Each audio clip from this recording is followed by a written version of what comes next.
that CPC means a lot to me. Will you come and see how I play Desi? If you're in love with retro gaming, come and join the board. And if you want a Friday foursome, watch him and you could. Nova Bug.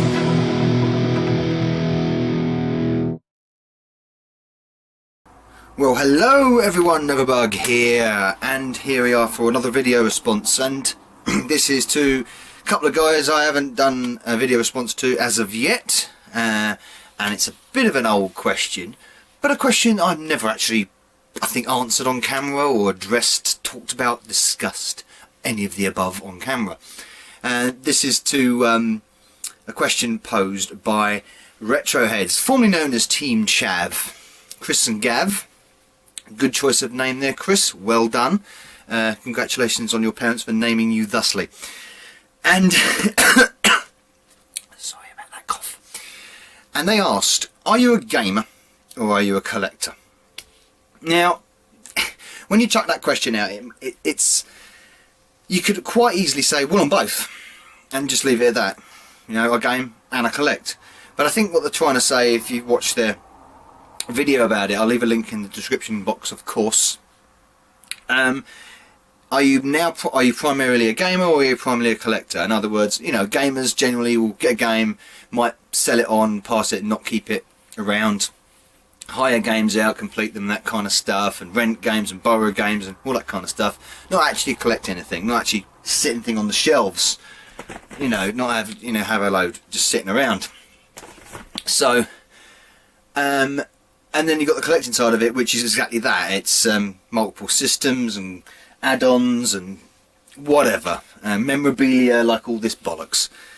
So you can imagine where I'm coming from here. It's pretty obvious. More of a collector, and I don't think it didn't start out like that. I've often talked about my previous life, as it were, my previous gaming life. Before I went through a spate of not gaming at all, not having no interest, and getting rid of loads of stuff, which I've talked about many times before, in my sort of late 20s, early 30s sort of period. But when I was in my late teens and early 20s, I was definitely just a gamer. I didn't really think about collecting. If I had thought about collecting, I wouldn't have got rid of loads of stuff, would I? Like, you know, Super Nintendo boxes, just threw them away. Bad bug. And of course the legendary story about the box for the GX4000 copy of Pang. Yes indeed. So, that said, it definitely was a case of borrowing games off friends, playing hardcore stuff on my Super Nintendo, copying games for the Amstrad, you know, tape to tape. Do you remember the tape to tape? Until they wised up with encryptions and stuff. And it was all about gaming. It was really all about gaming. I don't really think about collecting as such. I had like a stack of games for the Amstrad and a stack of games for the Super Nintendo and a few other systems. But I didn't really think about keeping them or looking after them or anything like that. It was all about gaming. And I suppose when I returned, my interest returned back to gaming, it certainly focused more on collecting. So I formerly was a gamer, primarily, and then by force, I guess, by default, I became a collector more so than a gamer. I mean, I've got games. Half the games I've got, I have never even played, which is really depressing. And let me just I'll pick one right out, and here we go. Just pick that one out. I said I was going to play this when I bought it because I thought it looked quite fun and stupid. Spin drive ping pong. Can't even fucking speak, can I? On the PlayStation 2, nearly said Super Nintendo there. I never played this. It's, you know, I don't think it's ever been put in the PlayStation 2.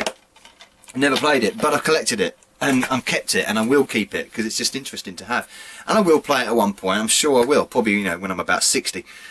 That's gonna, you know, the time will flip by so quick.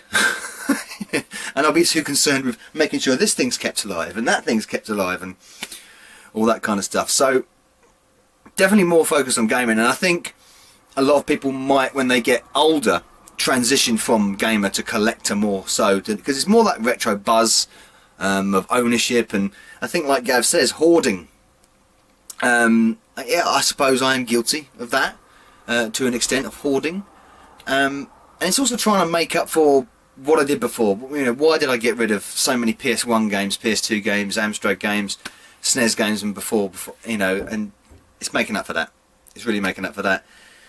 And to be honest, it doesn't really matter at the end of the day, because we're all gamers. Oh, that's horrible doing that, isn't it? But I suppose I focus more on collecting nowadays, kind of by default. Time, I'm very restricted by time, with the family and job and everything else, and being a grown-up.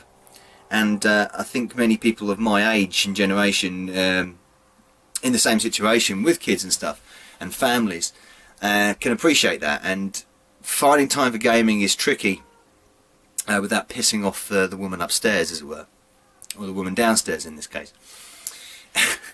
She's very understanding. So it's more became a hobby to collect and play when you can. So that's Bug's view, and you know, that's what I am. So I'm probably a collector over than a gamer. But what are you? What are you? Are you a gamer primarily, or are you a collector primarily? Please do a video response to the retro heads. So I'll leave a video response. I'll leave this video response here, the one that you're kind of watching right now. I'll leave a link to their original video in the description box. And thank you for watching, and I'll see you very soon. Novabug the Collector.